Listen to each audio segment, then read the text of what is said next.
Finland and Sweden's decision to apply to join NATO really does represent a historic shift. Russia's invasion of Ukraine has really proved it to be a really unreliable and positively dangerous neighbour. It's caused Finland and Sweden to perform a really dramatic U-turn on decades of previously non-aligned security policy.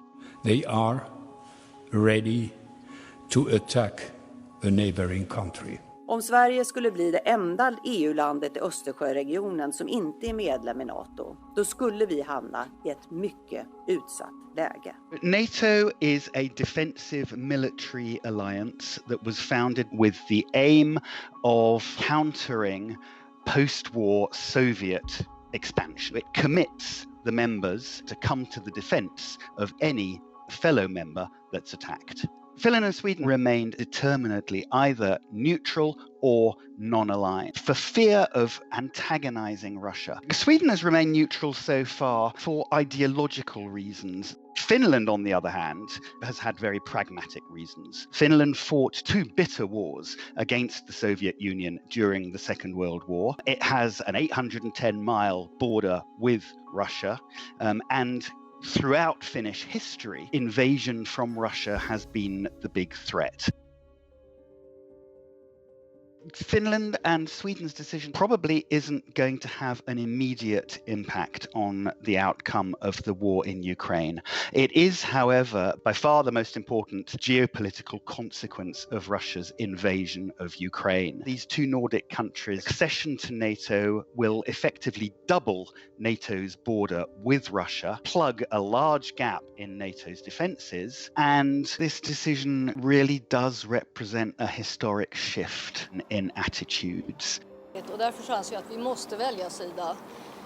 Och då väljer jag NATO alla dagar i veckan framför Ryssland. I used to be against it, but after the war in Ukraine, I'm like very much for it. Say that they would kill everyone and that they would change everything.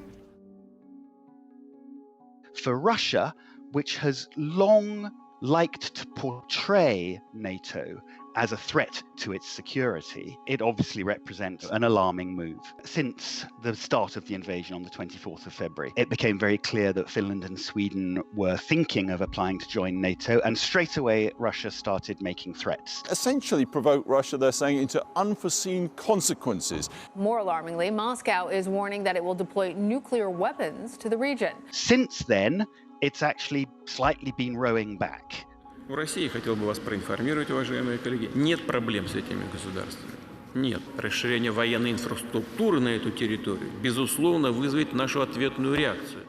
In practical terms, on the ground in Northern Europe, as far as Russia's concerned, we're very unlikely to see any form of military aggression. But this really shows that actions have consequences and that they sometimes have quite the opposite consequences of what might be intended. Vladimir Putin invaded Ukraine partly on the pretext that Ukraine was about to join NATO. And so there's a quite remarkable irony. The very expansion of NATO that Putin was seeking to prevent, he has actually caused. Do you fear it could be seen as a provocative gesture by Vladimir Putin?